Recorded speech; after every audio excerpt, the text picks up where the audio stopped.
কোরআনের ভাষায়, فأخذناه وجنوده فنبذناهم في اليم فانظر كيف كان عاقبة الظالمين। শেষ পর্যন্ত আমরা তাকে এবং তার সৈন্য সামন্তকে পাকড়াও করে সমুদ্রে নিক্ষেপ করলাম। এখন দেখো এই জালেমদের পরিণাম কি হয়েছে।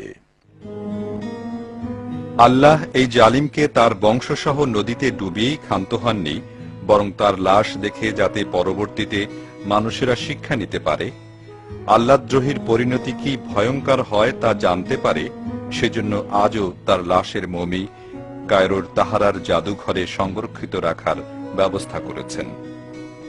সারা বিশ্বের হাজারো পর্যটক এই জাদুঘরে আসেন এবং ফিরাউনের লাশের মমি দেখে শিক্ষা নিয়ে থাকেন। আল্লাহ রাব্বুল আলামিন আমাদেরকে তার একনিষ্ঠ গোলাম হিসাবে কবুল করুন।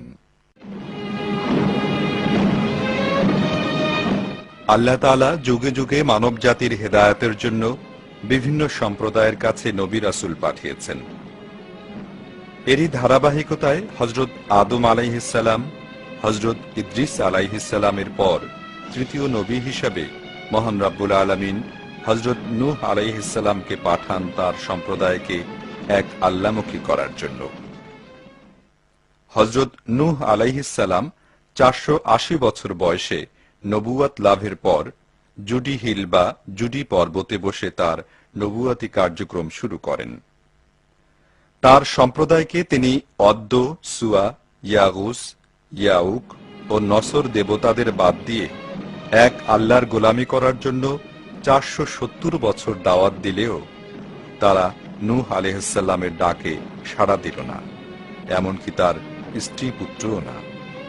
এ সম্পর্কে কোরআনে কারিমে বলা হয়েছে, وَإِنِّي كُلَّمَا دَعَوْتُهُمْ لِتَغْفِرَ لَهُمْ جَعَلُوا أَصَابِعَهُمْ فِي آذَانِهِمْ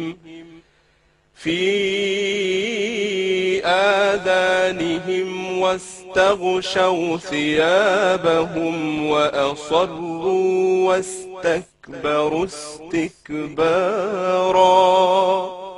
আর যখনই আমি তাদেরকে ডেকেছি যেন তুমি তাদেরকে মাফ করে দাও, কিন্তু তারা তাদের কানে আঙুল দিয়ে এবং নিজেদের কাপড় দিয়ে মুখ ঢেকে নিয়েছে এবং নিজেদের সিদ্ধান্তে তারা অনমনীয় হয়েছে আর খুব বেশি অহংকার করেছে। ফলে আল্লাহ রাব্বুল আলামিন নূহ আলাইহিস সালামের সম্প্রদায়ের প্রতি অসন্তুষ্ট হয়ে যান এবং নূহ আলাইহিস সালামকে একটি নৌকা তৈরির নির্দেশ দেন।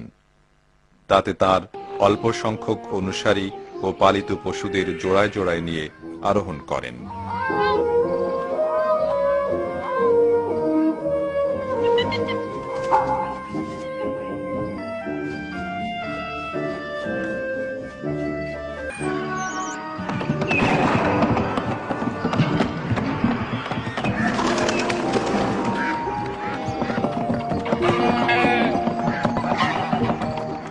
এরপর বিশ্বের একমাত্র রাজাধিরাজ মহান রব্বুল আলামিনের নির্দেশে পুরো এলাকায় এমন এক প্লাবনের সৃষ্টি হয় যা মানুষ কোনোদিন কল্পনাও করতে পারেনি। এই প্লাবনের ফলে হযরত নূহ আলাইহিস সালামের কিস্তির বাইরে যা কিছু ছিল নিমেষেই সব ধ্বংস হয়ে গেল।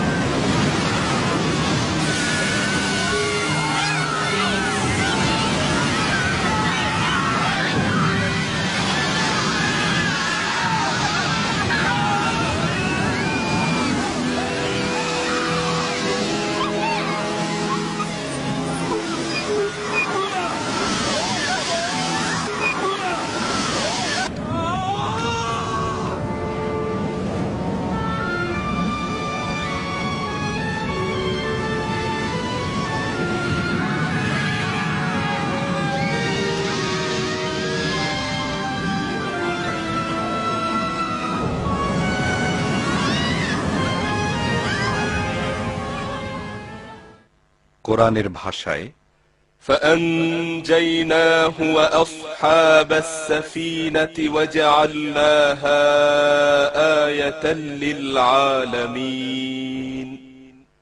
পরে নূহ ও নৌকাওয়ালাদেরকে আমি বাঁচিয়ে দিলাম এবং এই ঘটনাকে দুনিয়াবাসীর জন্য একটি নিশানা বানিয়ে দিলাম। আর এভাবেই আস্থা করে নিক্ষিপ্ত হল পৃথিবীর ইতিহাসের আরেকটি অবাধ্য জাতি। এই পাহাড়টি দুনিয়াবাসীর জন্য আল্লাহর সেই নিদর্শন। ধারণা করা হয় এই পাহাড়েই হযরত নূহ আলাইহিস সালাম মহাপ্লাবনের পর সাথীদের নিয়ে আশ্রয় গ্রহণ করেছিলেন। আজ থেকে 2000 বছর পূর্বে ইটালির পম্পে নামক শহরটির গোড়াপত্তন হয়। 20,000 লোকের বসবাস এই শহরটিতে। নাগরিক জীবনের স্বাভাবিক সব রকমের সুযোগ সুবিধা ছিল এখানে। ছিল কোলাহলমুখর কর্মচঞ্চলতা, কিন্তু সব পাওয়ার আনন্দে এখানকার অধিবাসীরা হয়ে উঠেছিল বড়ই বেয়ারা, অহংকারী আর লোভী। এক আল্লাহকে ভুলে দেবদেবী আর মূর্তির চর্চায় হয়েছিল আকণ্ঠ নিমগ্ন।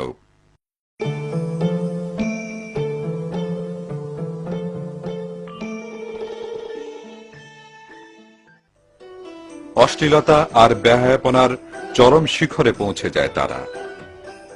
তাই তো হঠাৎ করেই একদিন তাদের উপর নেমে আসে ভিসুভিয়াস থেকে নির্গত উত্তপ্ত গলিত লাভার স্রোত। মাত্র কয়েক মিনিটের মধ্যে পুরো নগরীটি চাপা পড়ে যায়। কিছু বুঝে ওঠার আগেই থেমে যায় পম্পে নগরীর সকল কোলাহল। এভাবেই ইতিহাসের পাতা থেকে হারিয়ে যায় পৃথিবীর আরেকটি অবাধ্য জাতি, যা দেশ বিদেশের অসংখ্য পর্যটক দেখে থাকেন তাদের বাহ্যিক চোখ দিয়ে। কিন্তু একজন ঈমানদার এই দৃশ্য দেখবেন তার অন্তর্চক্ষু দিয়ে, আর শিক্ষা গ্রহণ করবেন অনন্ত জীবনের জন্য।